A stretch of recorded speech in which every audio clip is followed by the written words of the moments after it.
स्थापकाय च धर्मस्य सर्वधर्मस्वरूपिणे अवतारवरिष्ठाय रामकृष्णाय ते नमः।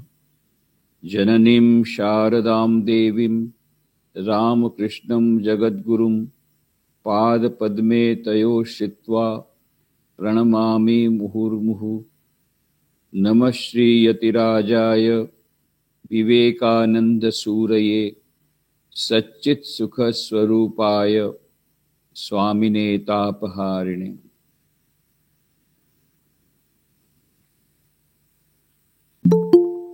शारदाई नारी जागरणেर सदस्य सबाइके आमार नमस्कार शुभेच्छा। प्रथमेई आमी जानिये दी आमार बांगलाटा भालो करे बांगला आमी जानी ना बोले किछु त्रुटि बिच्युति होते पारे, तार जन्य आगेई आमी क्षमा प्रार्थना करे निচ্ছি।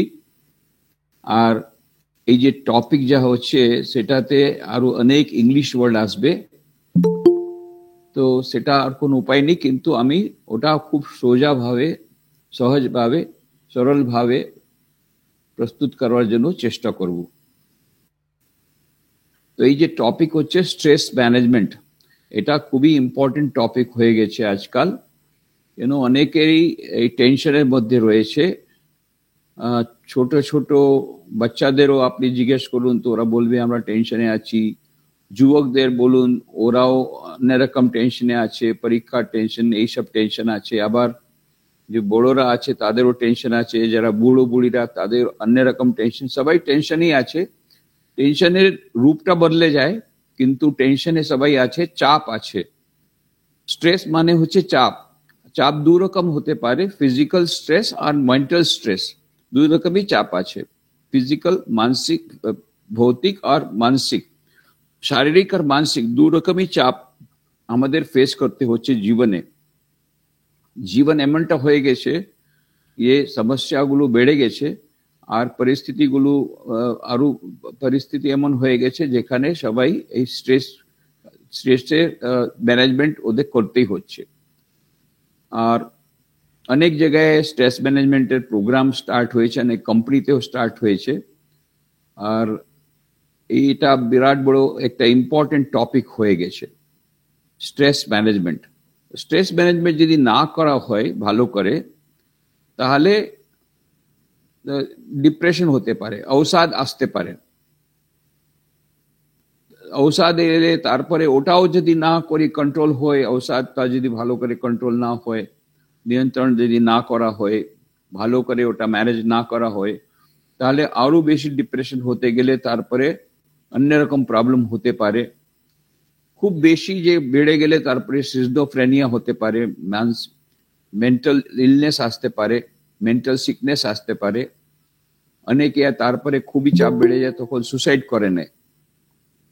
তো প্রথম স্টেজেই আমরা যদি স্ট্রেস ম্যানেজমেন্ট ভালো করে করি, তাহলে ডিপ্রেশন আসবে না, অবসাদ আসবে না। তো prevention is better than cure. আমরা যদি ভালো করে স্ট্রেস ম্যানেজমেন্ট করে নিই, তাহলে এই অবসাদগুলো, ডিপ্রেশন আসবেই না। আর এই টেনশন অথবা তো স্ট্রেস যে আসছে, সেটা সবসময় কি খারাপ তা নয়।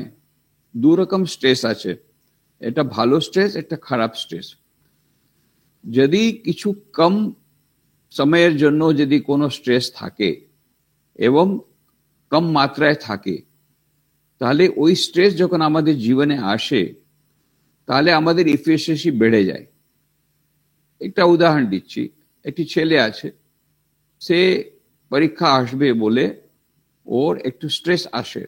সেই জন্য আগে ওকে বলা হতো কি তুমি পড়ো পড়ো পড়ো, পড়তো না, ওই সারাদিন মোবাইল নিয়ে আছে। কিন্তু এখন একটুখানি স্ট্রেস এসছে, একটা চিন্তা এসছে, যার জন্য সে এখন ওকে বলতে হচ্ছে না, নিজে পড়তে বলছে, না না পরীক্ষা সম্মুখীন হয়েছি, এখন আমাকে পড়তে হবে। তো স্ট্রেসটা ভালো, ওতে এফিসিয়েন্সি বেড়ে যায়। কিন্তু যদি একটা লিমিট থেকে বেশি হয়ে যায়, তাহলে আবার ওই টেনশনের মধ্যে এফিসিয়েন্সিটাও চলে যাবে, আর চিন্তাগুলো আসবে, সেটা দিয়ে আবার অনেক রকম ফিজিক্যাল আর মেন্টাল প্রবলেম হবে।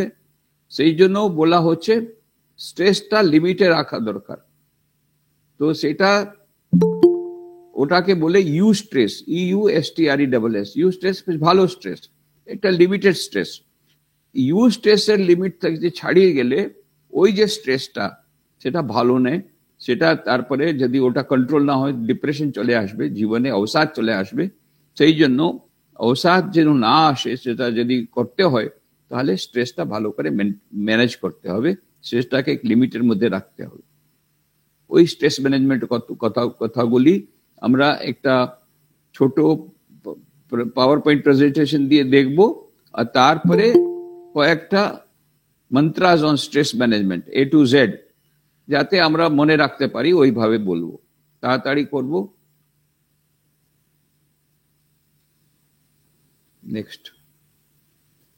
তো management of stress is extremely important, খুবই মহত্ব। আমি যে বললাম এটা খুবই ইম্পর্টেন্ট টপিক আছে। World is moving at great pace, speed is কি টু সাকসেস।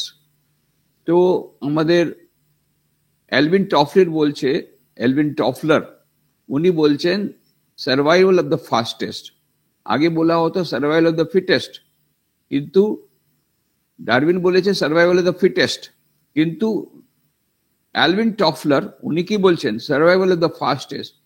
সবাই এত স্পিডিলি সবাই যাচ্ছে, ওর সঙ্গে আমাদেরও স্পিড বাড়াতে হবে, নাহলে আমরা পিছনে হয়ে যাব। কিন্তু স্পিড বাড়াতে গেলে আমাদের স্ট্রেস চলে আসছে। এটা এক কারণ হলো স্ট্রেসের। আর একটা কারণ হচ্ছে গ্লোবালাইজেশন চলে এসছে, লিবারালাইজেশন চলে এসছে, যার জন্য ইকোনমিক কম্পিটিশন বেড়ে গেছে। আর ইকোনমিক কম্পিটিশন বাড়াতে আবার ছাত্রদের মধ্যে, স্টুডেন্টসের মধ্যে ও ফিয়ার্স কম্পিটিশন চলে এসছে। এই কম্পিটিশন আসবার জন্য ইন অল স্পিয়ার্স, শুধু ইকোনমিক ক্ষেত্রে নয়, ইকোনমিক ফিল্ডে নয়, এইদিকে সারা জীবনেই পুরোটা কম্পিটিশনের ভাব চলে এসছে। আর এই কম্পিটিশন আসার জন্যই স্ট্রেস বেড়ে গেছে। আর অনেক কোম্পানিতে হচ্ছে, অনেক কোম্পানিগুলো এখন স্ট্রাগল করছে, আইদার পারফর্ম অর পেরিশ। না হয়ে তোমরা ভালো কাজ করো, আর না হলে তোমার নাশ হয়ে যাবে। ওই রকম স্থিতি দাঁড়িয়েছে। এই পরিস্থিতি দাঁড়াবার জন্য স্ট্রেস চলে আসছে। এখন যারা কাজ করছে কোম্পানিতে, যে কোম্পানিগুলো কি বলবে কি আমাদের এখন কম্পিটিশন এসে গেছে, আর যদি আমরা ভালো কাজ না করি, খুব ভালো করে কাজ না করলে আমাদের কোম্পানিটা বন্ধ হয়ে যাবে। বন্ধ হয়ে গেলে চাকরি চলে যাবে। সেই জন্য আমাদের খুব বেশি খাটতে হচ্ছে, বেশি টাইম থেকে বেশি ওভারটাইম করতে হচ্ছে। এবং আমরা যদি ওই রকম পারফর্ম না করি তাহলে আমাদের ওরা বলে দেবে তোমাদের আর চাকরিতে আসতে হবে না, তার জন্য টেনশন চলে আসছে। এইসব নানা কারণে এখন টেনশন বেড়ে গেছে এবং স্ট্রেস লেভেল বেড়ে গেছে। ওটা ফিজিক্যাল মেন্টাল দুটোই লেভেলে বেড়ে গেছে। নেক্সট। তো গ্রস কনজিউমারিজমে চলে এসছে। এই একটা কারণ কি হচ্ছে কনজিউমারিজম, উপভোক্তাবাদ, আরো চাই আরো চাই আরো চাই। আর সবাই এমন মনে হচ্ছে আমরা কত প্যাকেজ, সবাই একই জিজ্ঞেস করছে, একই কথা, কত প্যাকেজ মানে কত টাকা পাবে, টাকা টাকা টাকা নিয়ে পাগল হয়ে গেছে সবাই।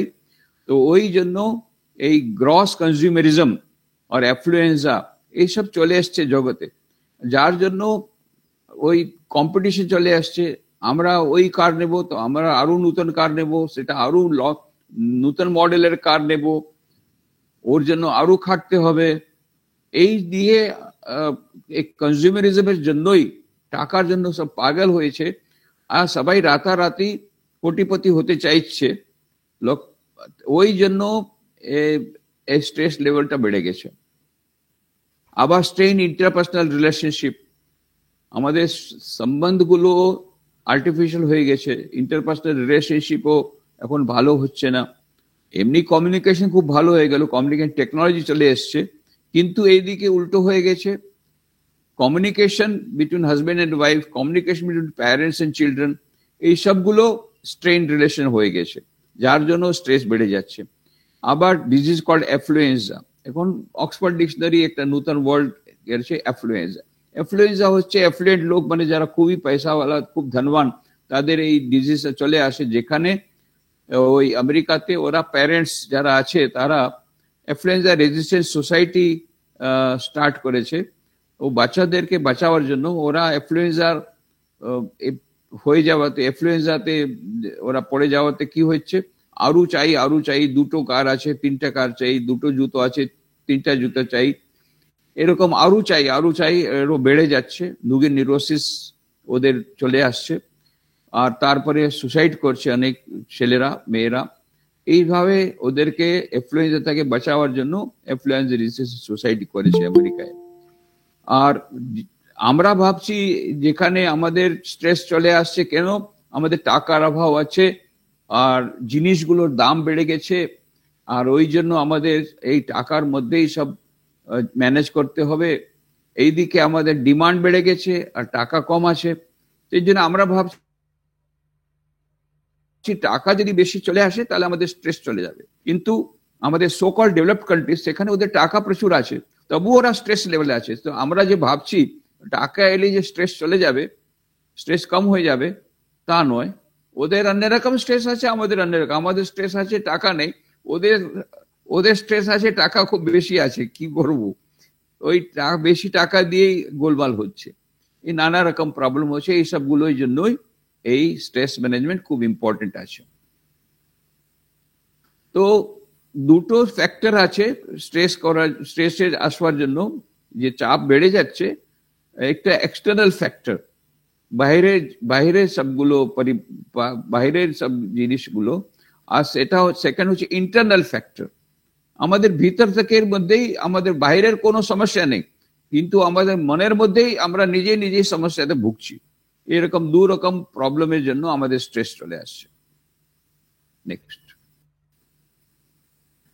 তো তিন রকম আমরা বলতে পারি, তিন জায়গা থেকে স্ট্রেস আসছে। একটা হচ্ছে অর্গানাইজেশন, ধরুন আপনি কোনো কোম্পানিতে কাজ করছেন, অথবা কোনো জায়গায় কাজ করছেন, অথবা আপনার কোনো বিজনেস করছেন, সেই জায়গার একটা স্ট্রেস।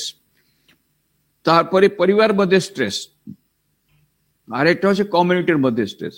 কমিউনিটির মধ্যে আপনি আছেন, ওই কমিউনিটিতে অনেক রকম সোশ্যাল রুলস আছে, সেটা আপনি ফলো করতে পারছেন না বলে আপনার স্ট্রেস হয়ে যাচ্ছে, আপনার চাপ চলে আসছে। আবার এইদিকে পরিবারের মধ্যে ঝগড়াঝাটি হচ্ছে, বাবা মার মধ্যে ঝগড়াঝাটি হচ্ছে, বাচ্চাদের সঙ্গে বাবা মার ঝগড়াঝাটি হচ্ছে। এই ঝগড়াঝাটি হওয়ার জন্য অনেক রকম আরো এই পরিবারের মধ্যে অশান্তি হয়ে যাচ্ছে, এই নিয়েও মনের মধ্যে স্ট্রেস আসছে। আরেকটা হচ্ছে কোম্পানিতে স্ট্রেস হচ্ছে, তার অনেক রিজন আছে, সেটা আমরা দেখব নেক্সট। তো কোম্পানিতে কি রকম স্ট্রেস আসছে, একটা তো হচ্ছে ওয়ার্ক ওভারলোড।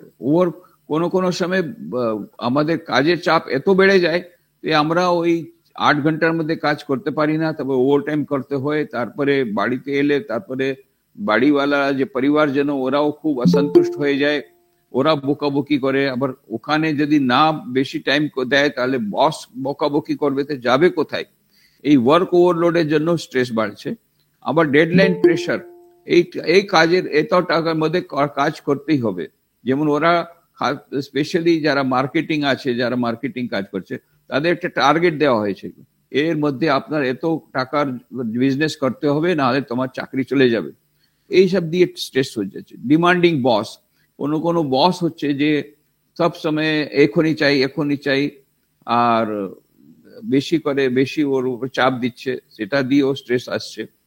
আবার নন পারফর্মিং জুনিয়র্স, আবার বসের নিজেরও একটা প্রবলেম আছে, সে যার জুনিয়র আছে তারা কাজই করে না, কেমন করে সব কাজ নিজের করতে হচ্ছে, সেটার জন্য ওর স্ট্রেস বেড়ে যাচ্ছে। কম্পিটিটিভ পিয়ার্স, যারা বন্ধুরা আছে তাদের মধ্যে কম্পিটিশন হয়ে যাচ্ছে, সেটাই একটা প্রেশার হচ্ছে, সেটা দিয়ে স্ট্রেস বাড়ছে। এক্সেসিভ ট্যুরিং, অনেক সময় কোনো কোম্পানি, যেমন মার্কেটিং যারা লাইনে আছে, অথবা যারা হায়ার চাকরি করছে, হায়ার স্যালারিতে, ওদের অনেকগুলো ট্যুর করতে হয়। কত রকম প্রফেশন আছে যেখানে খুব বেশি ট্যুরিং আছে, ওই ট্যুরিং বেশি করলেও স্ট্রেস বেড়ে যাচ্ছে। নেক্সট। আর যেখানে পরিবারের যে স্ট্রেস হচ্ছে, তার কারণ হলো এই সম্বন্ধ বিগড়ে যাচ্ছে। শাশুড়ি আর বৌমার মধ্যে হয়তো ঝগড়া হয়ে গেল, এখন সেটা তো হচ্ছে, সেটা এখন পুরনো কথা।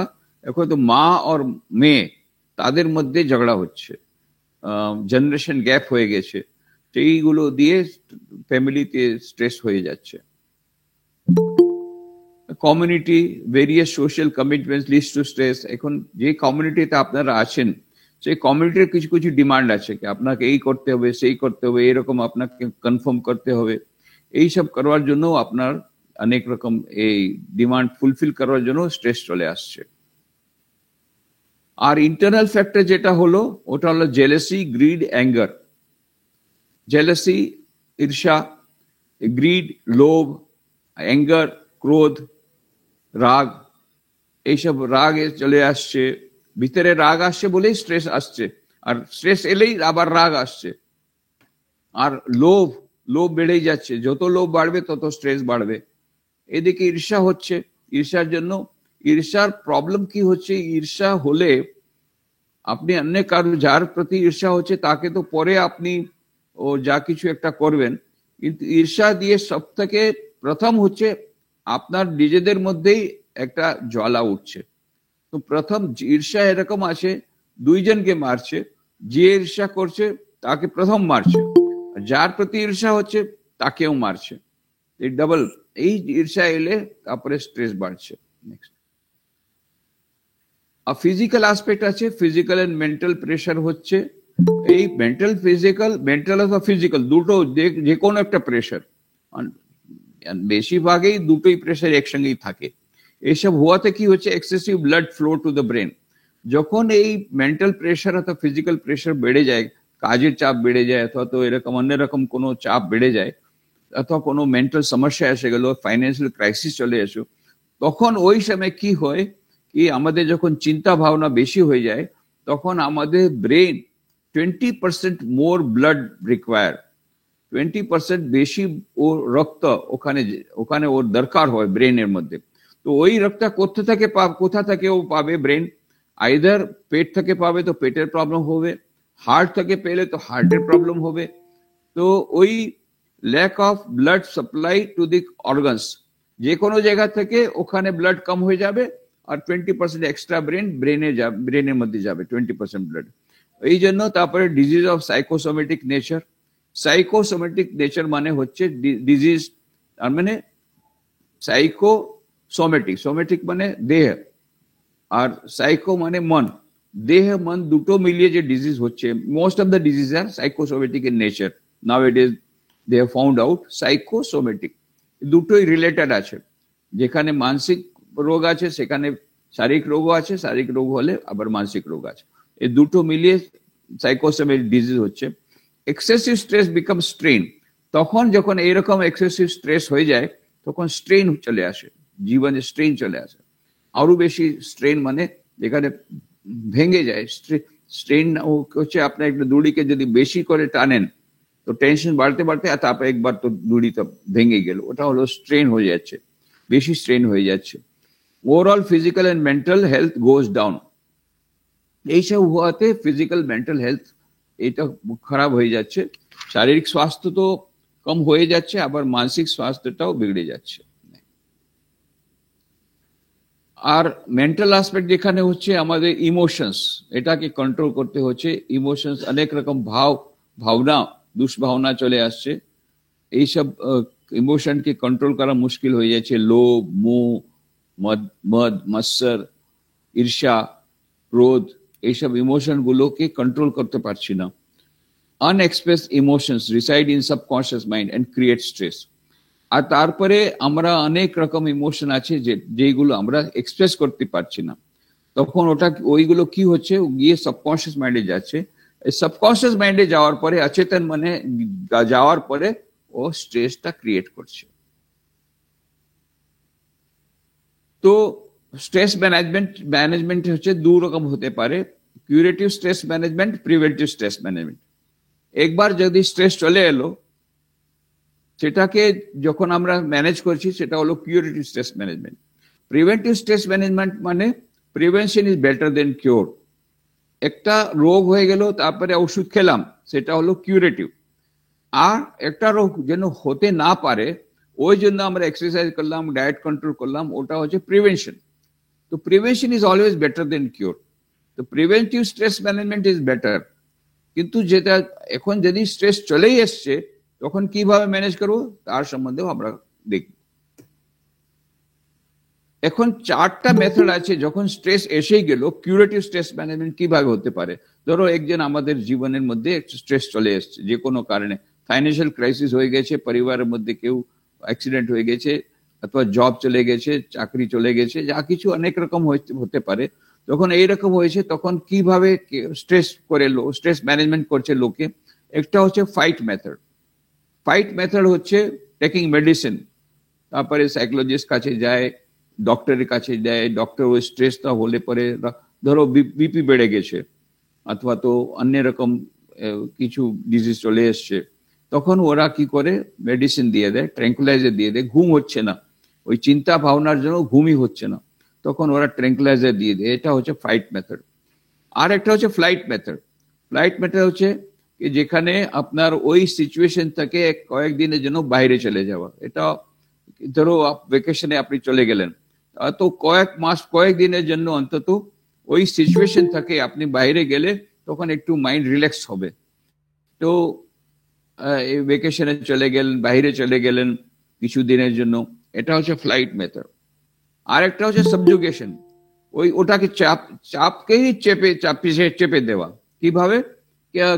কেউ কেউ এই ওয়াইন, কেউ অ্যালকোহল নিচ্ছে, মদ খেতে আরম্ভ করলো। আপনি দেখবেন যে অনেকে যে মদ খাচ্ছে, ও মদ খাচ্ছে, কেন মদ খাচ্ছে তো আমরা জানি না। একবার মদ খেলে পরে ওটা ছাড়া খুব মুশকিল। কিন্তু নেশা কেমন করে হলো, কেন মদ খেলো, কেন? নিশ্চয়ই ওর জীবনে কোনো স্ট্রেস এসছে, ওটা মেনটেন করতে পারছে না। ও ভাবছে অন্তত কিছুক্ষণের জন্য আমার স্ট্রেস চলে যাবে, কিন্তু এটা ভালো উপায় নেই। এরকম লোকে করছে। আমি এগুলো বলছি, আমি বলছি না কি এরকম করতে হবে, এরকম সবাই করছে। কিন্তু আমাদের কি করতে হবে, আমাদের প্রিভেন্টিভ মেনটেন্যান্স করতে হবে। এরকম করতে হবে যেন আমরা আমাদের স্ট্রেস যেন না হয়। আর এই অ্যালকোহল নেওয়া এটা কোনো কালেই এটা উচিত না। কেন? পরে ওই অ্যালকোহল, যেমন ওয়াইন কেউ মদ খেলো, তারপরে আরো মদ খাবে, তারপরে মদ ছাড়তে পারবে না, তারপরে আরো শরীরটাও খারাপ হয়ে যাবে, আর পুরো ব্রেকডাউন হয়ে যাবে। ওই জন্য এইসব মেথড করতে নেই। তারপরে ভেন্টিং আউট ইনার ফিলিংস, আর একটা মেথড সাইকোলজিস্ট বলছে, মডার্ন সাইকোলজি বলছে, দেখুন এটা স্ট্রেস কেন হচ্ছে বলবো কি, আপনার কোনো ইমোশন আছে, ওটা যদি আপনি এক্সপ্রেস না করেন, তাহলে ওটা সাবকনশিয়াস মাইন্ডে যাবে। সাবকনশিয়াস মাইন্ডে গেলে কি হবে, সাবকনশিয়াস মাইন্ডে গিয়ে ওটা স্ট্রেস ক্রিয়েট করবে। তো ওই জন্য কি করবেন, আপনি ফিলিংটা এক্সপ্রেস করে দেন। আরে বাবা, আমি যদি ফিলিং এক্সপ্রেস করে দিই তাহলে আমার চাকরি চলে যাবে। ধরুন আমার বস বাড়ি থেকে বেরোচ্ছিল, এখন ওর যে ওয়াইফ ছিল সে ভালো করে ওকে ডোজ দিয়েছে, খুব ফায়ারিং করেছে। এখন ও তো কিছু বলতে পারছে না ওয়াইফকে, কেন ওয়াইফ যদি চলে যায় তাহলে রান্না কি করবে। তো সে ওই ইনসাল্টটা পকেট করে নিল, কিছু বলল না। তারপরে অফিসে এসে কি করছে, ও মনের মধ্যে তো খুব রাগ আছে, সে নিজের সাবঅর্ডিনেটকে ডেকে রাইট এন্ড লেফট ওকে খুব বকছে। ওরাও ভাবছে আরে বস এরকম করে আমাকে বকছে, আমি কিছু করিনি।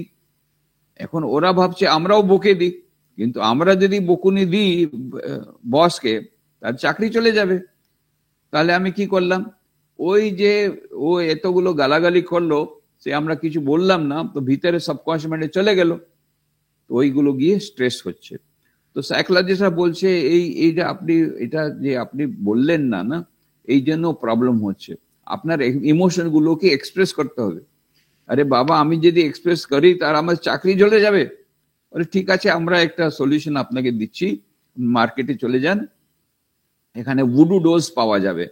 ভুডু ডোজ আছে, তার সঙ্গে পিনোত পাবে, আর হেট ডায়েরিজ আছে, পাঞ্চিং ব্যাগ আছে, সব নিয়ে আসুন। ওটা দিয়ে আপনার স্ট্রেস চলে যাবে। কেমন করে? বাড়িতে চলে এলেন, নিজের ঘরে গেলেন, দরওয়াজা জানলা বন্ধ করলেন, আর টেবিল উপরে ওই ভুডু ডলটা আছে না, সেটাকে রাখবেন।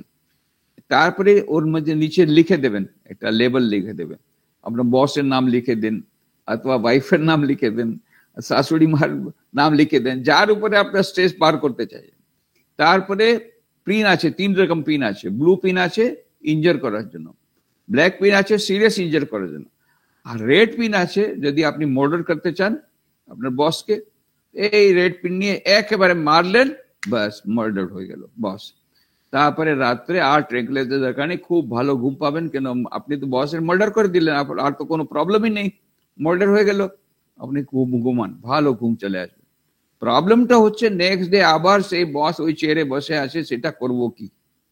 ওই জন্য এই যে সলিউশন গুলো আছে যেটা আমি বললাম, এগুলো টেম্পোরারি সলিউশন আছে, শর্ট টার্ম সলিউশন আছে। তারপরে পাঞ্চিং ব্যাগস, আপনার রাগ চলে আসছে, এখন সামনেওয়ালাকে রাগকে মারবেন, ও আপনাকে মারবে, একটা পাঞ্চিং ব্যাগ এলো, মেয়ের খুব মারুন, খুব মারুন, পাঞ্চিং ব্যাগের মধ্যে ওর নাম লিখুন, বসের অথবা শাশুড়ি মার আর ওয়াইফের, আর খুব মারুন, খুব মারুন, তো আপনার রাগটা চলে যাবে, রাগটা এক্সপ্রেস হয়ে গেল। অথবা তো হেড ডায়েরিজ আছে, ডায়েরি ওটা কারোকে দেখাতে নেই, ডায়েরির মধ্যে যাহা লিখতে চান ওর সম্বন্ধে সব লিখুন, ওকে দেখাবেন না, কারোকে দেখাবেন না, বাস আপনার ইমোশনটা আপনি ও ডায়েরিতে লিখে দিলেন, তাতে আপনার ইমোশন কম হয়ে যাবে। এইগুলো টেম্পোরারি সলিউশন, সব সাইকোলজিস্টরা বলছে। তো ঠিক আছে, টেম্পোরারি সলিউশন হচ্ছে, কিন্তু লং টার্ম সলিউশন নাই। নেক্সট, তো আমাদের পার্মানেন্ট আর হোলিস্টিক সলিউশন পেতে গেলে কি করতে হবে? অর্গানাইজ লেভেলে আর সেলফ ম্যানেজমেন্ট লেভেলে কি করতে হবে সেটা আমরা দেখব। একটা অর্গানাইজ লেভেলে ওরা কি করে, এখন বড় বড় কোম্পানিরা, শিকাগো বেসড রিসার্চ কর্পোরেশন বলছে 40% of the companies are having regular courses on stress management. ওরা স্ট্রেস ম্যানেজমেন্টে রেগুলার কোর্সেস করছে, তো এক্সিকিউটিভ ডেভেলপমেন্ট প্রোগ্রাম করছে, কোর্সেস অন মেডিটেশন টেকনিক করছে, আর কাউন্সেলিং সেশন রাখছে। কাউন্সেলরকে ওরা একটা অ্যাপয়েন্টমেন্ট দিচ্ছে, ওরা অনেক কোম্পানিতে একটা কাউন্সেলর আছে। আবার অনেক স্কুল কলেজেও এখন একটা কাউন্সিলর রাখবার এখন চেষ্টা চলছে, এই যে ওদেরকে কাউন্সেলিং করার জন্য, স্টুডেন্টসকে কাউন্সেলিং করার জন্য, আর কোম্পানিতে এমপ্লয়িজকে কাউন্সেলিং করার জন্য কাউন্সেলিং সেশন করেছে, আর কাউন্সেলরকে রেখেছে। কাউন্সেলর না হয় বাইরে থেকে আসছে, অথবা তো একজন কাউন্সেলরকে ওরা অ্যাপয়েন্টমেন্ট করেছে। এটা হচ্ছে অর্গানাইজেশন লেভেল স্ট্রেস ম্যানেজমেন্ট। আর একটা ইন্ডিভিজুয়াল লেভেলে, সেটা হচ্ছে নিজের লাইফ, নিজের আমরা কেমন করে ম্যানেজ করতে পারি। একটা হচ্ছে লাইফ ম্যানেজমেন্ট, নিজের জীবনের ভালো করে ব্যবস্থাপন করা। টাইম ম্যানেজমেন্ট খুব ইম্পর্টেন্ট আছে। টাইম ম্যানেজমেন্ট আর স্ট্রেস ম্যানেজমেন্ট এই পরস্পর এই একের সঙ্গে এক যুক্ত আছে। ম্যানেজমেন্ট অফ মাইন্ড, মনের ম্যানেজমেন্টও ভালো দরকার আছে। মনকে আমরা যদি কন্ট্রোল না করতে পারি তাহলে মনটা আমাদেরকে ডুবিয়ে দেবে। তারপরে মেডিটেশন, ভালো ধ্যান মেডিটেশন খুব ইম্পর্টেন্ট আছে। কম্বিনেশন অফ 4 যোগাস, 4 যোগের কথা স্বামীজি বলেছিলেন, রাজযোগ, ভক্তিযোগ, কর্মযোগ, জ্ঞান যোগ। এই 4টা যোগ আমরা যদি করি, প্রতিদিন ওটা প্র্যাকটিস করি, একটু মেডিটেশন প্র্যাকটিস করি, আর এই ম্যানেজমেন্ট অফ মাইন্ড করি, টাইম ম্যানেজমেন্ট করি, লাইফ ম্যানেজমেন্ট করি, আমার জীবনে কি উদ্দেশ্যটা করে আমরা অধ্যায় করি, এইসব যদি করি তাহলে সেলফ ম্যানেজমেন্ট আমাদের হতে পারে, আমাদের স্ট্রেস লেভেলটা কম হতে পারে, এবং this will be permanent solution. এটা শর্ট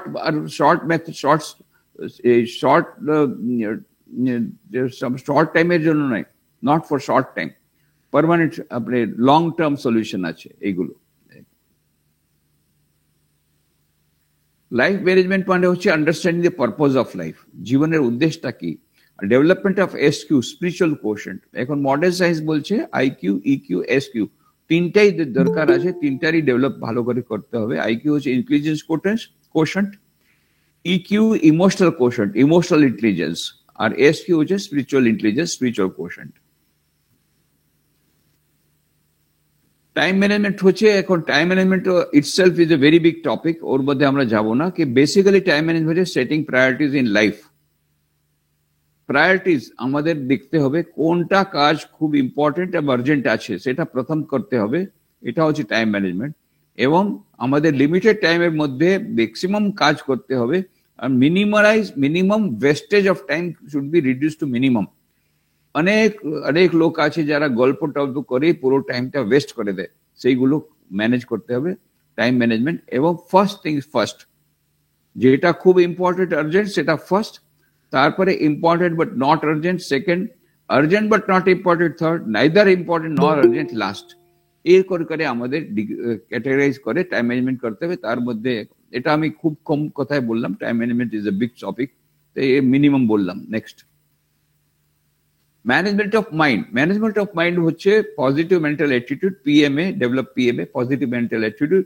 মানে সবসময় আমরা ভাববো, নেগেটিভ থিঙ্কিং করব না, পজিটিভ থিঙ্কিং করব, এটাই হচ্ছে খুব দরকার যদি আমরা স্ট্রেস ম্যানেজমেন্ট করতে চাই।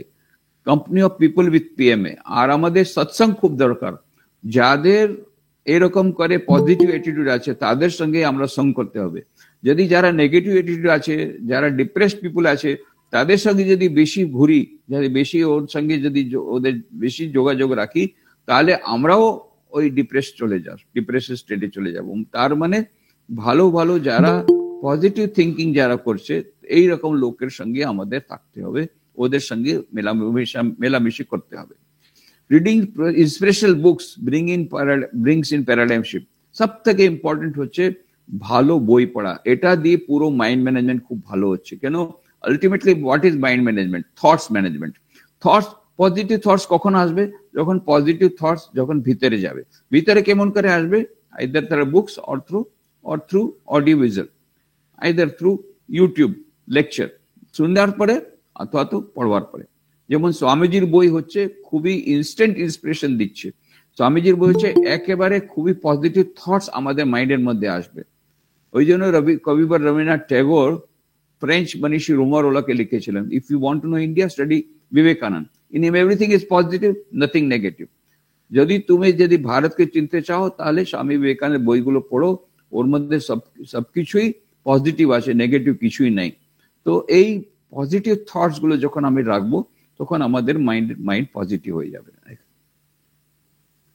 আর একটা হচ্ছে ম্যানেজমেন্ট অফ মাইন্ডের জন্য একটা প্রসেস হচ্ছে, যেটা সাইকোলজিস্টরা বলছে, সেটা হচ্ছে RET, রেশনাল ইমোটিভ থিওরি। তো রেশনাল ইমোটিভ থিওরি হচ্ছে এটার মধ্যে হচ্ছে scientific method developed by psychologist Ellis Albert. Ellis Albert করে একজন সায়েন্টিস্ট ছিলেন, সাইকোলজিস্ট ছিলেন, তিনি এইটা ডেভেলপ করেছেন, রেশনাল ইমোটিভ থিওরি। বেশিরভাগ মানে মেইন হচ্ছে কথা ওর মধ্যে, suggest asking question, is it really so? যে কোনো সমস্যা, আপনি ধরুন খুবই চিন্তিত হয়ে আছেন, খুব ওয়ারিড হয়ে আছেন, আপনি জিজ্ঞেস করুন, আচ্ছা আপনার ওয়ারি কি?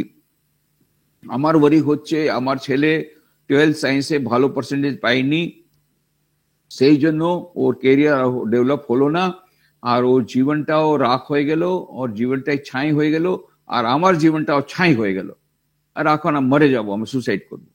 এটা হচ্ছে চিন্তা। আপনি জিজ্ঞেস, ইজ ইট রিয়েলি সো? আচ্ছা, ওই যে সায়েন্সে কম নম্বর পেয়েছে, তো ওর ক্যারিয়ার ডেভেলপ হবে না, সেটা কি সত্যি? না, ওটা তো মেডিকেলে তো পাবে না, ডক্টর তো হতে পারবে না, ভালো এই কোনো জায়গায় এডমিশন পাবে না। কেন? ও তো এখন এন্ট্রান্স টেস্ট তো দেয়নি। এন্ট্রান্স টেস্ট যদি ভালো নম্বর পায় তাহলে, এন্ট্রান্স টেস্ট যদি ভালো নম্বর পায় তাহলে কিছু হতে পারে। আর তারপরে যদি আর ডক্টর, ইঞ্জিনিয়ার, চার্টার্ড অ্যাকাউন্টেন্ট হলেই সে হবো, সেই ওর ক্যারিয়ার ডেভেলপ হবে? ক্যারিয়ার ডেভেলপমেন্ট তো অনেক রকম হতে পারে কিনা? হতে তো পারে। তো বিজনেস করতে পারে, স্টার্ট আপ করতে পারে, তো কত রকম সলিউশন আছে। এরকম কেন ভাবছেন কি ও যেহেতু ওর পার্সেন্টেজ কমে এসেছে, এখন ওর জীবন ছাই হয়ে গেল, আমার জীবনের ছাই হয়ে গেল? এটা তো আমি এক্সাম্পল দিলাম। এরকম প্রত্যেক সমস্যা যেটা আমাদের খুব চিন্তা ভাবনা হচ্ছে, যার জন্য এটা জিজ্ঞেস করতে হবে, ইজ ইট রিয়েলি সো? আর সাইকোলজিস্টরা বলছে, ওরা অ্যানালাইজ করে দেখেছে, 75% অফ ওয়ারিজ আর ইমেজিনারি, কাল্পনিক। এমনি এমনি আমরা চিন্তা করছি, সেটা করবো হয় না। কিন্তু আমরা ভাবছি যদি এরকম হয়, যদি এরকম হয়, যদি এরকম হয়। তো এই জন্য জিজ্ঞেস করুন, ইজ ইট রিয়েলি সো? সত্যি সত্যি কি এরকম হবে? সত্যি সত্যি কি এরকম আছে? তখন অ্যানালাইজ করেন, না না না, ওর পুরোটা তো এরকম না, কিছুটা তো হোপ আছে। তাহলে কেন বলছেন হোপলেস কেস? ওই জন্য ইজ ইট রিয়েলি সো, এটা হচ্ছে সাজেস্ট অবজেক্টিভলি। তার মানে হচ্ছে খুব ভালোভাবে এটা লিখে লিখে, সব অবজেক্টিভলি পয়েন্টগুলো লিখে লিখে অ্যানালাইজ করতে হবে, কি প্রবলেমের সলিউশন কি আছে। আর সব সময় ভাবতে হবে ইজ ইট রিয়েলি সো, সত্যি সত্যি কি এরকম আছে? তখন দেখা যাবে চিন্তা আমাদের যে ছিল, আমাদের যে ওয়ারি ছিল, এটা কাল্পনিক ছিল, এবং যদি ছিল তবুও এইরকম এত বেশি ওর গুরুত্ব ছিল না যেটা আমরা দিচ্ছিলাম গুরুত্ব। সেইগুলো এই অ্যানালিসিস আসবে। Next, meditation. আমরা মেডিটেশন কেন বলি করতে? Because excellent physical and mental health, শারীরিক আর মানসিক স্বাস্থ্যটা বেড়ে যায়। পাওয়ার টু কন্ট্রোল ইমোশনস, আমরা যে ইকিউ ইমোশনাল ইন্টেলিজেন্স কথা বললাম, সেটা ও কেমন করে আসবে? মেডিটেশন দিয়ে আসবে। আমাদের ভাবনাগুলোকে, আমাদের ইমোশনকে আমরা কন্ট্রোল করতে পারবো। ইমোশনগুলো কি আছে? ক্রোধ, লোভ, মোহ, মদ, মৎসর, এইগুলো ইমোশনকে আমরা এখন কন্ট্রোল করতে পারছি না। কিন্তু মেডিটেশন বেশি করলে পরে আস্তে আস্তে আমাদের মাইন্ডের মধ্যে কন্ট্রোল চলে আসবে। এক্সেলেন্ট স্ট্রেস ম্যানেজমেন্ট, স্ট্রেস ম্যানেজমেন্টের কথা বলছি। স্ট্রেস ম্যানেজমেন্টও এই ভালো করে ধ্যান করলে স্ট্রেস ম্যানেজমেন্ট ভালো হবে। এক্সেলেন্ট হিউম্যান রিলেশনস, আমাদের হিউম্যান রিলেশনও আমাদের ভালো হবে। কেন? আমরা ছোট ছোট কথায় যদি রাগ করি এবং চেঁচামেচি করি, সেটা যদি কম হয়ে যায়, দেখবেন সামনেওয়ালা আপনার সঙ্গে ভালো কথা বলবে, আপনি ওর সঙ্গে ভালো কথা বললেন, উনি আপনার সঙ্গে ভালো কথা বললেন, তো ইন্টারপার্সোনাল রিলেশনশিপ ভালো হয়ে গেল, বেটার হয়ে গেল। এক্সেলেন্ট ইনটিউটিভ পাওয়ার, অনেক সায়েন্টিস্টরা ওরা যে ডিসকভারি করেছে, কখন করেছে? যখন ওদের মাইন্ড মেডিটেশন করছিল, ওখানে খুবই ইনটিউটিভ স্টেজে ছিল। ইনটিউশন, এই যে ইনটিউশন হচ্ছে সুপার কনসিয়াস লেভেল থেকে আসে। তো ইনটিউটিভ পাওয়ার বেড়ে যাচ্ছে যারা যারা খুব ভালো করে ধ্যান করছে, মেডিটেশন করছে, ইনটিউটিভ পাওয়ার বেড়ে যাচ্ছে। সেটাই দিয়ে সায়েন্টিফিক ডিসকভারি হবে এবং নতুন পথটা যে কোনো ফিল্ডে আমরা পেতে পারবো। নেক্সট, তারপরে আরেকটা জিনিস হলো কম্বিনেশন অফ 4 যোগা, যার কথা স্বামীজি বলেছেন। সেটা 4টা যোগ পড়তে হবে। রাজযোগ, এটার জন্য অষ্টাঙ্গ যোগ আছে, ইয়ম, নিয়ম, আসন, প্রাণায়াম, প্রত্যাহার, ধারণা, ধ্যান, সমাধি। আর এটা হচ্ছে ইয়ম, আর নিয়ম হচ্ছে শৌচ, সন্তোষ, তপ, স্বাধ্যায়, ঈশ্বর প্রণিধান। তারপরে ভক্তি যোগ হচ্ছে ঈশ্বরকে প্রেম করা, প্রার্থনা করা, পুজো পাঠ করা। কর্মযোগ হচ্ছে যে কোনো কাজ করি আমরা ওটা পুজো হিসাবে করি। আর জ্ঞান হচ্ছে এই ভালো ভালো বই পড়া, এর উপর চিন্তন করা কি আমরা আমাদের সত্যি সত্যি আমরা কোথায় আছি। শ্রবণ মনন নিধিধ্যাসন, এটা বই পড়ে হতে পারে অথবা তো শুনেও হতে পারে। শ্রবণ মনন, মনন করতে হবে, ইন্ট্রোস্পেকশন করতে হবে, নিধিধ্যাসন। তো এই 4টা যোগের আমাদের প্রত্যেক দিন 4টা যোগের জন্য কিছু টাইম বার করতে হবে। সকাল বিকাল অন্তত কিছুক্ষণ যেন ধ্যান, প্রার্থনা এবং ভালো বই পড়া, সকাল বিকাল। আর সারাদিন আমরা যে কিছু কাজ করি, যা কিছু কাজ করি, সেইগুলো প্রভুকে অর্পণ করতে হবে। কর্ম আর কর্মের ফল অর্পণ করতে হবে। ওটা work can be converted into worship. এটাই হলো কর্মযোগ। তো আমরা কি দেখলাম? কি stress can be better prevented than cured. তো আমরা যদি কিওর করতে যাই, তাহলে কিওর থেকে বেশি হচ্ছে প্রিভেনশন। যদি বেশি করেনি তাহলে আরো ভালো হয়। সেই জন্য prevention is better than cure. Stress can be manage by understanding the purpose of life. আর যদি আমরা জীবনের উদ্দেশ্য যদি আমরা চিন্তন করি, তাহলে আমাদের স্ট্রেসটা কমে যাবে। কেন? স্ট্রেসটা ছোট ছোট জিনিসের জন্য আসছে, কিন্তু আমরা যখন দেখি কি আমাদের জীবনের উদ্দেশ্য একটা আলাদা আছে, এটা একটা বড় মহৎ উদ্দেশ্য আছে, এইগুলো তো খুব ওই যে বড় সমস্যা যে আমাদের ওই পারপাস আমরা পাইনি, ওই সমস্যার যদি সম্মুখে আমরা ওর সম্বন্ধে আমরা যখন ভাবনা চিন্তা করি, তাহলে এই ছোট ছোট সমস্যাগুলি একেবারে খুবই লঘু হয়ে যায়। Meditation and practice of 4 yogas are permanent solution to stress. তো স্ট্রেস ম্যানেজমেন্টের জন্য বেস্ট সলিউশন হচ্ছে 4 যোগের প্র্যাকটিস করা এবং ধ্যান করা, মেডিটেশন করা। এই yoga and meditation is a permanent solution to stress management. ঠিক আছে? সো এই আমি খুবই সংক্ষেপে স্ট্রেস ম্যানেজমেন্টের গুলো আমরাকে বললাম। এখন আমরা ওই প্রশ্নোত্তরী করব, প্রশ্নের উত্তর আমি দেব। কেন এটা আরো ভালো লাগবে আমার মনে হয়। সেই জন্য আমি আমার স্পিচটা এখানেই এটা ছেড়ে দেব। এখানেই আমার স্পিচটা শেষ করে দিচ্ছি। কেন না হলে যদি বাকি যদি বলতে যাই তাহলে ওই কোয়েশ্চেন আনসার জন্য টাইম থাকবে না, এর জন্য কোয়েশ্চেন আনসার আমরা স্টার্ট করতে পারি।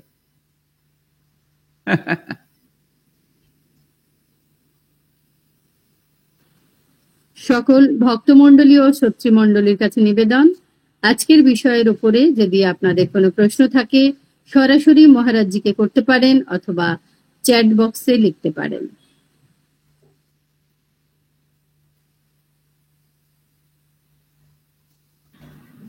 মহারাজ প্রণাম। তো আমি দিল্লি থেকে বলছি, আমি ভিডিও অন করে দিচ্ছি। বলুন বলুন। হ্যাঁ, তো এই যে আপনি খুব সুন্দর স্ট্রেস ম্যানেজমেন্টের উপরে আজকে বললেন, আর এই পিপিটিটাও দেখলাম। তো আমি এরকম কর্পোরেটেই কাজ করি, তো আমরাও এইসব HR এ আছি আমি, আর আমাদেরও এইসব নিয়ে হ্যান্ডেল করতে হয়, পিপল হ্যান্ডলিং সারাক্ষণ। কিন্তু পিপলদের হ্যান্ডেল করতে করতে এইসব স্ট্রেস ম্যানেজমেন্টের উপরে আমাদেরকে এইসব সাইকোলজি ট্রেনিং করাতে হয়, নিজেরাই আমরা স্ট্রেসড হয়ে যাই। মানে আমি যেরকম নিজের পার্সোনাল লাইফে কি হয়েছে যে আমি যোগাও করছি, আমি এটা তো বলবো না যে আমি খুব জব ধ্যান মানে খুব একেবারে মেটিকুলাসলি জবটা করছি না, ওটা আমার ছেড়ে যাচ্ছে, কাজের চাপে অনেক চাপ যাচ্ছে সময়, তো কাজের নিজের থেকেই স্ট্রেস হয়ে যাচ্ছে। তো আমার আবার কি হচ্ছে যে আমি যেগুলো নিজেকে প্রমিস করছি যে আজকে আমি এই শ্লোকটা মুখস্থ করবই করব, আজকে আমি এতটা জব করবই করব, আমার ওটা হতে পারছে না। যখন হতে পারছে না তখন আমার নিজের ওপরই ভীষণ গিল্ট ফিলিং এসে যাচ্ছে। আমি যেরকম বললাম না, আমি প্রত্যেক সানডেতে মিশন যাবই যাব, একটাতে গেলাম, দুটোতে গেলাম, থার্ড সানডেতে আমার ফেল হয়ে গেলাম। তো আমার ওইগুলো ভেবে ভেবে না আমার নিজের মধ্যেই একটা ওভার থিঙ্কিং, ওভার স্ট্রেসড, আমি ওইগুলো নিয়ে ভীষণ মানে আমি নিজেকেই খুব দোষারোপ করছি। তো এইটাতে আমি কি করি? ঠিক আছে, আমি ওটা এইরকম অনেকেরই অনেক রকম প্রবলেম থাকে, তার একটাই সলিউশন দিচ্ছি। প্রবলেম অনেক রকম থাকতে পারে, সলিউশন একটাই সলিউশন সব জায়গায় কাজ দেবে। সেটা সলিউশনটা হচ্ছে do your best and leave the rest. কর্মণি অধিকারস্তে মা ফলেষু কদাচন মা কর্ম ফল হেতুর্ভু মাতে সঙ্গোস্ত অকর্মণি। শ্রীকৃষ্ণ বলছেন অর্জুনকে, অর্জুন তোমার ডিউটি হলো, তোমার হলো তুমি তোমার কাজ করো, আমি আমার কাজ করব। তুমি কর্ম করো, আমি ফল দেব। তো তুমি তোমার কর্ম করো, ফলের আকাঙ্ক্ষা রাখো না। এবং আমি জানি কখন ফল দিতে হবে, কি রকম ফল দিতে হবে। তুমি কাজ করে যাও, নিষ্কাম ভাবে কাজ করে যাও। So you try to then leave the rest to God, leave the rest to destiny. whatever comes you accept it wholeheartedly. আমি চেষ্টা করলাম, থার্ড উইকে যেতে পারলাম না, ঠিক আছে, রামের ইচ্ছা, ভগবানের ইচ্ছা, আমি চেষ্টা করলাম। তো কিন্তু প্রথম থেকেই যদি রামের ইচ্ছা বলি তাহলে ঠিক হবে না। Do your best and then leave the rest to God and you accept that situation, because होता हुआ ये जो मंजूर खुदा होता है আমাদের অনুযায়ী হবে না, আমরা যেটা ভাবছি সেটা হবে না সবসময়। होता हुआ ये मंजूर खुदा होता है। তো ওইটা আমাদের রাখতে হবে, রামের ইচ্ছা। আচ্ছা আমি চেষ্টা করলাম, শেষে রামের ইচ্ছা একসেপ্ট করতে হবে। Do your best, leave the rest. এটা হচ্ছে এত ভালো একটা সলিউশন আছে। আমার এই কয়েকদিন, এই কালকেই আমাদের একজন ভাইস চ্যান্সেলর এসেছিলেন একজন ইউনিভার্সিটি, উনি বলে আমি এত কাজ করছি, এত চেষ্টা করছি, কিন্তু এইসব এলিমেন্টস গুলো এত অনেক বছর ধরে রয়েছে, তো আমি ওই এরকম করে ম্যানেজ করতে পারছি না। আমি বললাম বেশি চিন্তা ভাবনা করবেন না, do your best, leave the rest. আপনি কত করতে পারবেন, ইউ ডু ইউর বেস্ট, যা হবে হবে। এর মধ্যে কেন এত বছরের এ যে আছে জমে আছে নোংরা, সে একদিনে তো পরিষ্কার হবে না। But you try your best, then leave the rest. Don't try to think too much about it, don't be too much anxious about it. আপনি আপনার your conscience should be clear, I tried my best. So time management is very important. Time management করলে সব ঠিক হয়ে যাবে। You have to do time management. হ্যাঁ, প্রণাম, ধন্যবাদ, অনেক ধন্যবাদ, থ্যাংক ইউ। মহারাজ প্রণাম নেবেন। হ্যাঁ বলছি আপনি ওই লাস্টে বললেন তো যে ম্যানেজমেন্ট অফ মাইন্ডের যে পজিটিভ থিঙ্কিং, সৎসঙ্গ করা, হ্যাঁ তারপরে একটা RET না কিছু একটা বললেন না, হ্যাঁ ওইটা আমি একটুখানি ক্লিয়ার হ্যাঁ আরইটি হলে মানে ভালো হয়। Rational emotive thinking. RET rational emotive thinking, তার মানে হচ্ছে যে প্রত্যেক সময় আমাদের যে কোনো চিন্তা ভাবনা হচ্ছে সেটাকে জিজ্ঞেস করা, এই যে চিন্তা ভাবনা হচ্ছে সেটা ঠিক কি না, ইজ ইট রিয়েলি সো, সত্যি সত্যি কি পুরো এ ছাই হয়ে যাবে, সত্যি সত্যি মরে যাবে? না, মরবে তো না, এতে কম টাকা পাবে। আমরা ভাবছি আরে এই একেবারে ইমোশন চলে আসি, আরে আমার ছেলেটি ভালো। আমি তো একটা এক্সাম্পল দিয়েছিলাম, এরকম অনেক এক্সাম্পল থাকতে পারে যে আমরা আমাদের আশা অনুযায়ী কিছু হলো না, কিন্তু আর আমরা ভাবি বাস এখন শেষ, আর আমার জীবনে কিছু নাই। কিন্তু ইজ ইট রিয়েলি সো? না, একেবারে তো আশা পুরো নেই, কিছুটা তো আশা আছে। তারপরে এটা তো হতে পারে, এটাও তো হতে পারে, অনেক রকম অল্টারনেটিভ আছে। কিন্তু আমরা যখন ভালোভাবে চিন্তা ভাবনা করি না, সুস্থভাবে করি না, তখন এইগুলো আমরা ইনস্ট্যান্ট ডিসিশন নিয়ে নিই, অর্থাৎ এই চিন্তাগুলো ভাবনা আমাদের মনের মধ্যে থাকে। আমাদের তখন ক্রিটিক্যাল থিঙ্কিং করতে হবে। Critical thinking, this is critical, is it really so, think critically. তখন ক্রিটিক্যাল থিঙ্কিং করতে করতে করতে পাওয়া যাবে না, it is not to that extent, yes it can damage me but not to that extent. এবং 75% অফ ওয়ারিজ আর ইমেজিনারি, পাওয়া যাবে তো কিছুই না, ওরা ছিলই না, ওরকম কোনো সম্ভাবনা ছিল না। মনটা হচ্ছে নানান রকম এরকম ইমেজিনারি প্রবলেম রেজ করেছে। এই that is, so basically it is a question of critical thinking, critical rational thinking. Rational critical thinking লিখে লিখে বলতে হবে এই প্রবলেমটা কি, লিখুন কি প্রবলেম আছে, লিখতে যান লিখতে যান লিখতে যান, তারপরে বলুন really so, really so, is it really so. তখন দেখা যাবে 100 মধ্যে 75 প্রবলেম এটা হচ্ছে ইমেজিনারি। এটাই হলো বেদ, ঠিক আছে? হ্যাঁ, তার মানে নিজের বিশ্লেষণ নিজেই করতে হবে। হ্যাঁ, নিজেকে, এটা ইন্ট্রোস্পেকশন খুব দরকার, ক্রিটিক্যাল থিঙ্কিং খুব দরকার। এটা one method. There are various methods. One of the methods suggested by the modern psychologist is this RET, rational emotive thinking. Rational emotive thinking. ঠিক আছে মহারাজ, থ্যাংক ইউ। কলেজে পড়ছে আর এখনো পড়াশোনার করার ইচ্ছে, কিন্তু বাড়ি থেকে প্রেসার আসছে যে ওকে বিয়ে দিয়ে দেবে, মানে ম্যারেজের ডিসিশন নিচ্ছেন ফ্যামিলি। ঠিক আছে, তো ও এখন কি করবে? আমি বুঝতে পারলাম, এটা প্যারেন্ট কে বা কিভাবে? অনেকবার হয় এটা, বাড়িওয়ালার সঙ্গে বাবা মার সঙ্গে বেশি কথা বলতে হবে ভালোভাবে। আমি ওদের কাছে আপনার যে নিজের ইচ্ছা ওটা প্রকাশ করুক, কি আমি গ্রাজুয়েশন আমার হয়ে যাক, তারপরে আমি বিয়ে করব।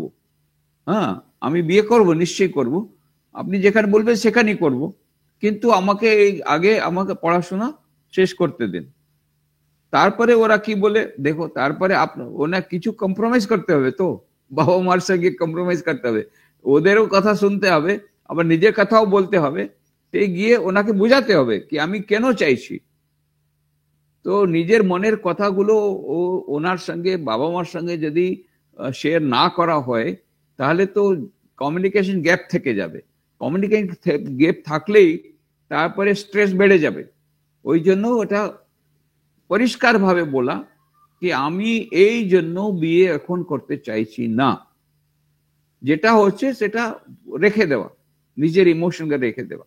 তারপরে ওদের কথা শোনা, ওদের হয়তো ওরা বলবে, ওদের কোনো কারণ হবে কেন এরকম তাড়াহুড়া করছে, ওরা কেন গ্রাজুয়েশন করতে দিচ্ছে না।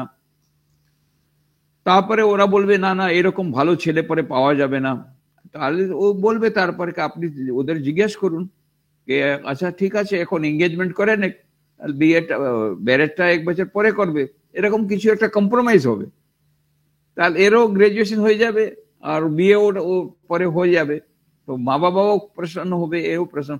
এরকম কিছু না কিছু সংবাদ, কমিউনিকেশন ইজ ভেরি ইম্পর্টেন্ট। হ্যাঁ, নেগোসিয়েশন করতে হবে, কমিউনিকেশন করতে হবে, that is the only solution. হ্যাঁ, বসতে হবে, একসঙ্গে বসে কথাবার্তা বলতে হবে, that is the only solution.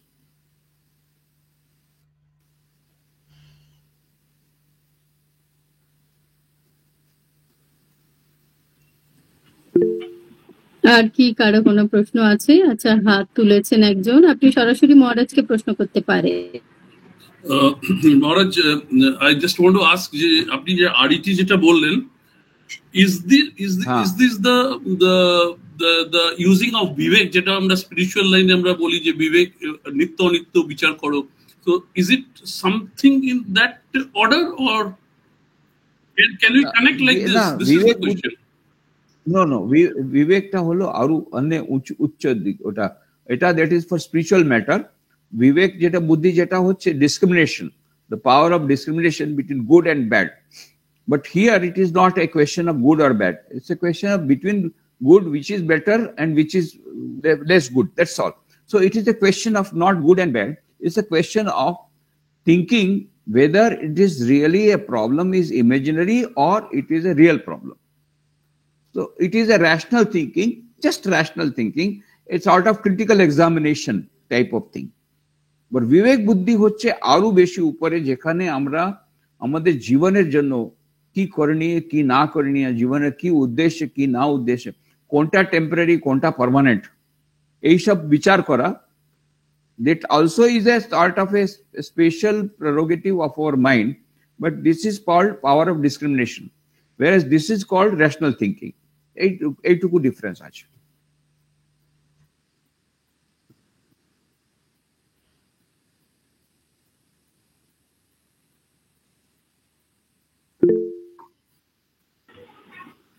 প্রণাম মহারাজ। হ্যাঁ, বলুন মহারাজ, আমি হাওড়া থেকে বলছি। আমি নিঃসন্তান, কিন্তু আমার 2 ভাই এবং ভাইপো আছে একটি একটি করে। তো আমার সম্পত্তি বা এইসব ব্যাপার নিয়ে খুবই অশান্তি করছে। আমার জব ধ্যানে বড় ব্যাঘাত হচ্ছে। আমি বলবার চেষ্টা করছি, কিন্তু আমি দুবেলা পুজো টুজো করি, আরতি করি ঠাকুরের মায়ের, কিন্তু কিছুতেই মনটা বসাতে পারছি না। এত এত ডিস্টার্ব হচ্ছে, খালি ওদের কথাগুলি মনে আসছে। কি করে আমার কি হবে, কি করে আমি শান্তি পাবো? না, সেটা আমি ঠিক বুঝলাম। আপনি প্রবলেমটা কি হয়েছে একটু আবার বলুন তো ভালো করে। মহারাজ, আমি নিঃসন্তান। আমার অল্প কিছু সম্পত্তি বাড়ি আছে। এখন 2 ভাই এবং ওরা চাইছে যে সমস্ত কিছু আমাকে দিয়ে দাও, তুমি এখন আমার স্ত্রীও এখন বর্তমানে আছেন। তো এই অশান্তির জন্য প্রায় দিনই অশান্তি। এই জন্য মহারাজ আমার ঠাকুর, আমি রোজই পুজো করি, সকাল সন্ধ্যে আরতি করি। ওইটা আর বা যখনই যোগদান করতে যাই, তখন ওদের ওই নোংরা কথাগুলো আমার মধ্যে মনে পড়ে। আমার যোগদানে বড় ব্যাঘাত হচ্ছে। অনেক করে ঠাকুরের কাছে বলি, কাঁদি, কিন্তু আমার ওইটা কিছুতে যাচ্ছে না। কি করে যাবে? না, এটা তো সোজা সলিউশন আছে। এটা বেশি ভাগে গুরুত্ব দেবে না। দেখো, ওরা যে বিষয়ী যারা লোক আছে, তারা প্রপার্টি ছাড়া কিছু চায় না, তো ওদের বেশি ওর দিকে বেশি অ্যাটেনশন দেবে না। আপনার আপনার নিজস্ব বাড়ি আছে, সেই বাড়িটা আপনি যাকে দিতে চাইছেন তার জন্য একটা বিল করে দেন, আর বিলের মধ্যে লিখবেন কি যে 2 জনের মধ্যে যে থাকবে সে ওই বাড়িতে থাকবে, আর যখন 2 জনের মধ্যে একজনও থাকবে না তখন ও বাড়িটা কাকে যাবে সেটা আপনি বিলটা লিখে দেবেন, আর বিলটা একটা এক্সিকিউটর করে দেবেন। এক্সিকিউটর এমন চাই যার উপরে আপনার পুরো বিশ্বাস আছে। আপনি খুব মনে শান্তি পাবেন। ওইটা বিল করে দেন, কালকেই করে দেন। এটা ওকিলকে ধরে একটা উইল করে দেন, ওটা রেজিস্টার করে নেন, যাতে পরে 2 জন উইটনেস থাকবে। 2 জন উইটনেস থাকা দরকার। যে উইটনেস গুলোর মধ্যে একজন যদি ডক্টর থাকে ভালো, কি উনি সুস্থ অবস্থায় উইল করেছেন, আর এক্সিকিউটর একজন এমন করবেন যার কম বয়স আছে, যেন আপনার মরার পরেও আর ওয়াইফে মরার পরেও যিনি থাকবেন তিনি এই বিলটা প্রোভাইড করে যাকে আপনি বাড়িটা দিতে চাইছেন তার কাছে যেন পৌঁছায়, এরকম ও করবে। এখন কারুকে জিজ্ঞেস, ওরা যতই বলুক বলছে আমি যা করার আমি করব, আপনারা চুপচাপ থাকুন, আমার বাড়ি নিয়ে আমি কি করব সেটা আমার উপর ছেড়ে দেন, আপনার কোনো এরকম এর মধ্যে কিছু বলার দরকার নেই, আপনার আপনার কাজ করুন, আমি আমার কাজ করব। বাস ওদের বলে দেন ওয়ান্স ফর অল যে আপনি আমাদের ম্যাটারের মধ্যে মেডেল করবেন না, আমার বাড়িটা আমি তৈরি করেছি এবং আমি বাড়িটা আমার যা করব সেটা আমি পরে দেখব, আপনার এর মধ্যে মাথা ঘামাতে হবে না। বাস ওদের বলে দেন এবং ওদের সঙ্গে কাট আউট করে দেন, কাট অফ করে দেন, বাস হয়ে গেল। আমার টাকার থেকে আমি কিছু এখান থেকে কি আমি ঠাকুরকে কিছু দিতে পারি? হ্যাঁ, ঠাকুরকে আমি কোনো আশ্রমে বা কিছু তো আমি দিতে পারি তো ঠাকুরকে? নিশ্চয়ই নিশ্চয়ই, আর নিশ্চয়ই দিতে পারবেন। আপনি বেলুমঠকে দিয়ে দেন, বেলুমঠকে দিয়ে দেন, বাস হয়ে গেল। প্রপার্টি বেলুমঠকে দিয়ে দেন, আমার মরবার পরে প্রপার্টি বেলুমঠে যাবে, তার একটা কপি বেলুমঠে পাঠিয়ে দেবেন, তারপরে বেলুমঠে স্বামীজিরা ওটা এই করে দেবে, বেলুমঠে যাবে আর ওদের লিখে দেবেন ওই প্রপার্টি কোন ইউজে হবে। না না আমরা কি করি, ওই প্রপার্টি যে এলে পরে আমরা বাড়িটা বিক্রি করে তারপরে ও যে টাকাগুলো, সেই টাকাগুলো আমরা আপনি যে বলবেন সেই ইন্ডাওমেন্ট হবে, ইন্ডাওমেন্টের ইন্টারেস্ট আমরা ব্যবহার করি। এটাও করতে পারেন আপনি। কোনো অনেক অনেক ডিভোর্স আছে যাদের ছেলে পুলে নাই, তারা বাড়িটা দিয়ে দিচ্ছে। আবার এমনও হচ্ছে ওরা জীবিতকালেই ওরা বাড়ি দিয়ে দিচ্ছে এবং লিভ টু রাইট হচ্ছে, ওর মরবার পরে বাড়িটা আমাদের তো আগে থেকে হয়ে গেছে, but they will have the right to live till they have not died. এরকমও হচ্ছে, অনেক রকম এরকম আমরা করেছি। ইনকাম কম, সুতরাং কোনো প্রবলেম নেই। প্রণাম মহারাজ। নমস্কার। প্রণাম মহারাজ। নমস্কার।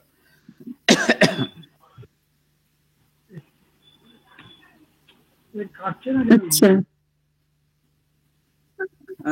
আরো কেউ একজন হ্যান্ড রেজ করে আছেন, নির্মাল্য স্যার। হ্যাঁ, প্রণাম মহারাজ। নমস্কার। আমরা এখনকার দিনে আমাদের এই একটা মাথায় থট প্রসেস চলতে ওটা একটা ওভার থিঙ্কিং এর পর্যায়ে চলে আসে। সেই পর্যায়ে আমরা মানে স্টিলনেস অফ মাইন্ডটা কেমন ভাবে পাবো সেই ব্যাপারটা।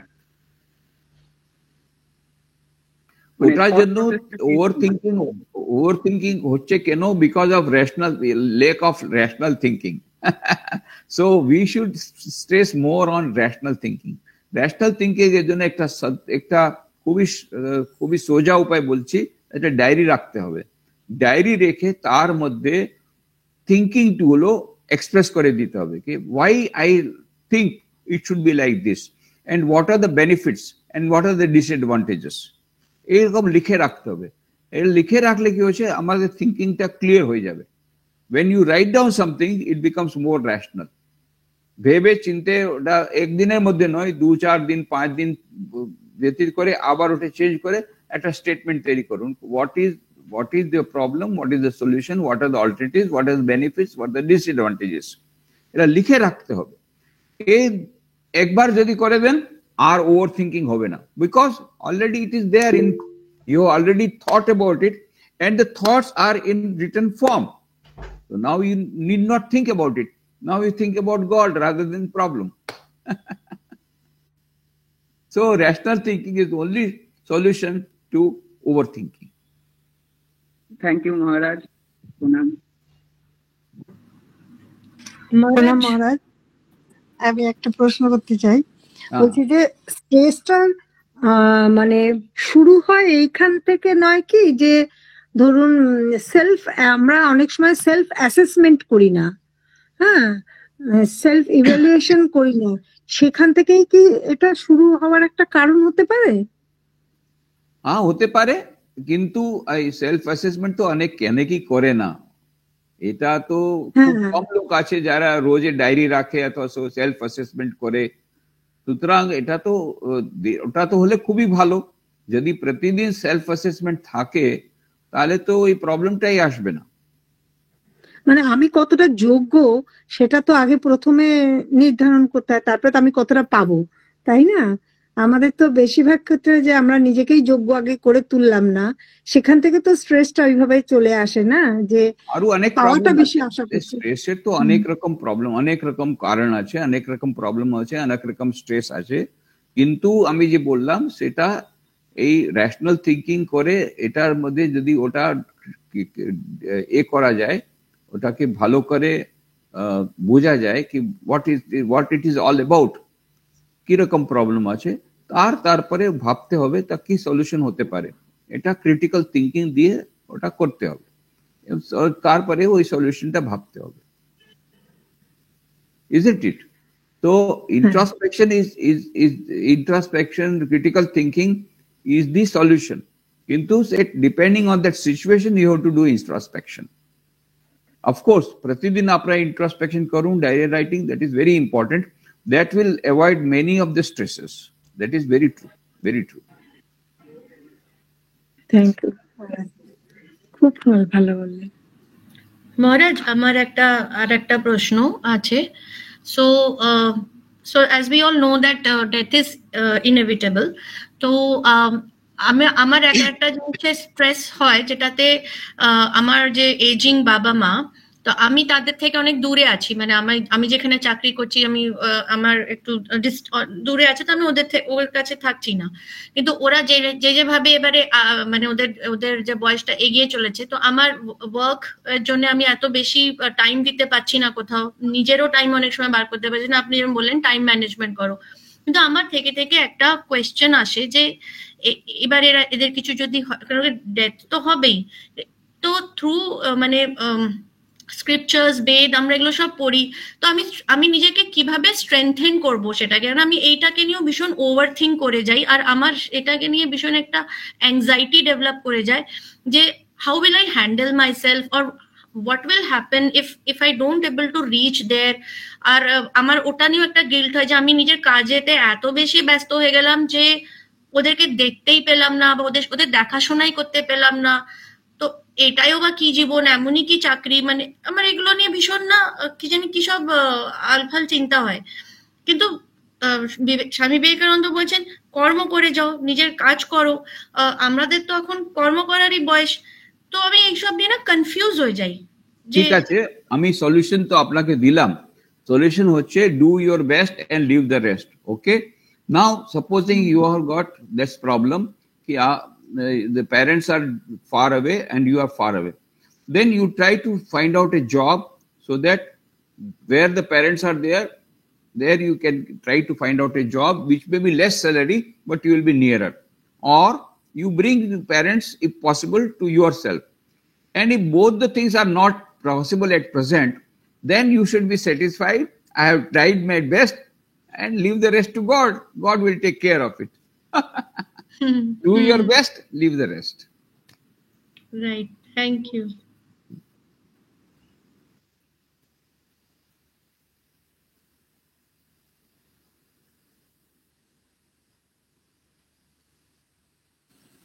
আর যদি আপনাদের কোনো প্রশ্ন না থাকে আমরা আমাদের পরবর্তী পর্যায়ে এগোতে পারি। মহারাজের মূল্যবান সময় আমরা আটকে রেখেছি এভাবে। আচ্ছা, একজন লিখেছেন যে স্বামীজির কোন কোন বই পড়লে মানে এই স্ট্রেস ম্যানেজমেন্টে কাজে আসবে? এটা ভালো কোয়েশ্চেন আছে। তো স্বামীজির বই যে আছে তার মধ্যে অনেক প্রচুর বই আছে, তবে স্বামীজির বই আছে একটা তো গসপেল অফ শ্রী রামকৃষ্ণ কথামৃত, এটা দিয়ে অনেকেরই জীবনের ওরা অবসাদ ওদের দূর হয়েছে। তো রামকৃষ্ণ কথামৃত, গসপেল অফ শ্রী রামকৃষ্ণ, এটা হলো ঠাকুরের বই। তারপরে শ্রী মায়ের কথাও একটা বই আছে। আর স্বামীজির বই আছে ওই স্বামী শিষ্য সংবাদ, যেখানে স্বামীজি আর শিষ্যের মধ্যে সংবাদ হচ্ছে। তারপরে আরেকটা প্রবলেম ওনার আছে বই পত্রাবলী, লেটার্স অফ স্বামী বিবেকানন্দ, এটা খুব ভালো। Letters of Swami Vivekananda R talks with Vivekananda, স্বামী শিষ্য সংবাদ বাংলাতে আছে, শরৎচন্দ্র চক্রবর্তী লেখা। আরেকটা হচ্ছে কর্মযোগ, ভক্তিযোগ, রাজযোগ আর জ্ঞান যোগ।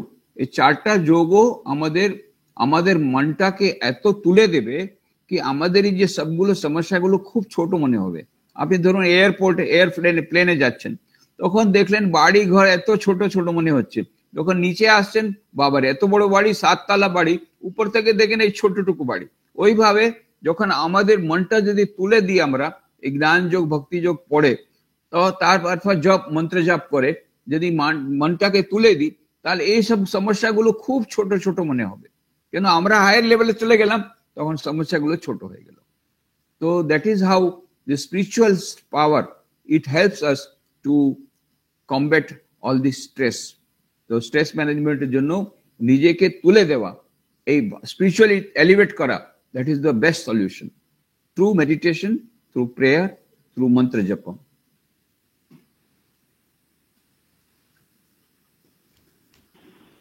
প্রণাম মহারাজ, আমি হাওড়ার থেকে মিনতি ঘোষ বলছি।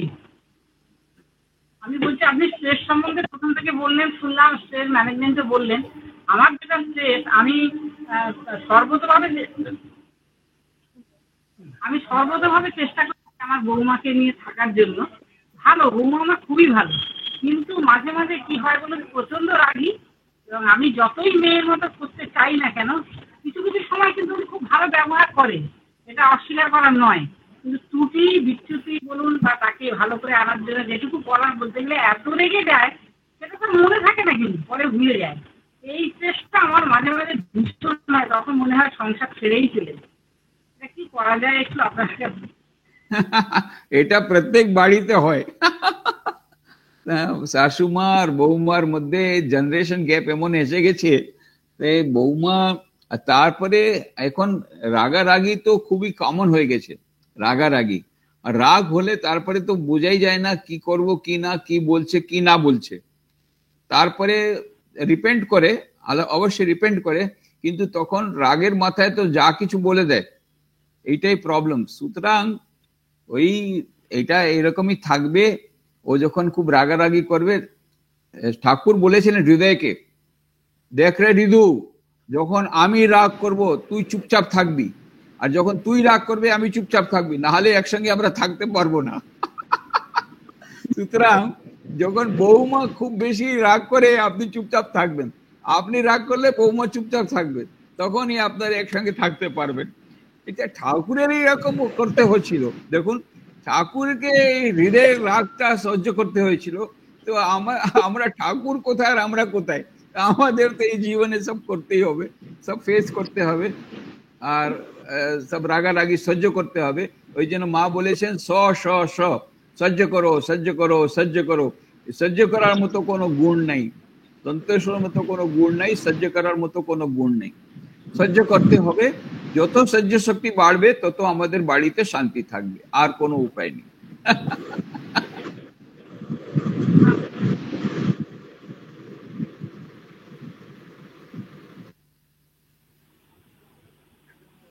আজ আমরা প্রায় আজকের দেবত্ব সমাবেশের অন্তিম পর্বে এসে গেছি।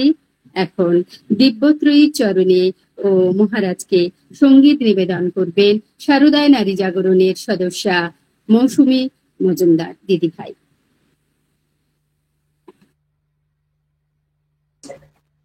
প্রণাম মহারাজ। ঠাকুর, মা, স্বামীজি শ্রীচরণে আভূমি লুণ্ঠিত প্রণাম। মহারাজের চরণেও আমার সশ্রদ্ধ ভক্তিপূর্ণ প্রণাম। সকল দিদিদের আমার প্রণাম জানিয়ে আমি একটি স্বামীজির গান নিবেদন করছি। বলো গো ঠাকুর, বলো না আমারে, আনিলে কারে সাথে তোমার? ব্রহ্ম তেজ দীপ্ত আনন পুরুষ সিংহকে তোমার, আনিলে কারে সাথে তোমার? বলো গো ঠাকুর, বলো না আমারে, আনিলে কারে সাথে তোমার? বীরেশ্বর আমি তো বীর্য সুর সেনাপতি যিনি আশৌর্য। বীরেশ্বর আমি তো বীর্য সুর সেনাপতি যিনি আশৌর্য। জ্ঞানে গরিয়ান তাপস প্রধান, জ্ঞানে গরিয়ান তাপস প্রধান, প্রেমে ভাসমান নয়ন তার। বলো গো ঠাকুর বলো না আমারে, আনিলে কারে সাথে তোমার। ত্যাগে সুখ দে প্রেমেতে নারদ, বুদ্ধের মতো হৃদয় যার। জ্ঞানে শিব গুরু শঙ্কর সম, জ্ঞানে শিব গুরু শঙ্কর সম, সে কেন লুটায় পদে তোমার। ত্যাগে সুখ দেব প্রেমেতে নারদ, বুদ্ধের মতো হৃদয় যার। জ্ঞানে শিব গুরু শঙ্কর সম, সে কেন লুটায় পদে তোমার। হুঙ্কারে যার কাঁপে ত্রিভুবন, সে কেন মাগিছে তোমার শরণ। হুঙ্কারে যার কাঁপে ত্রিভুবন, সে কেন মাগিছে তোমার শরণ। তোমারি আশিস করিয়া ধারণ, তোমারি আশিস করিয়া ধারণ, সে কি গো হরিবে ধরার ভার। বলো গো ঠাকুর বলো না আমারে, আনিলে কারে সাথে তোমার। বলো গো ঠাকুর বলো না আমারে, আনিলে কারে সাথে তোমার। ব্রহ্ম তেজ দীপ্ত আনন, পুরুষ সিংহ কে কুমার, আনিলে কারে সাথে তোমার। বলো গো ঠাকুর বলো না আমারে, আনিলে কারে সাথে তোমার। জয় ঠাকুর, জয় মা, জয় স্বামীজি। মহারাজজি আমার সশ্রদ্ধ ভক্তিপূর্ণ প্রণাম নেবেন। সকলকে প্রণাম।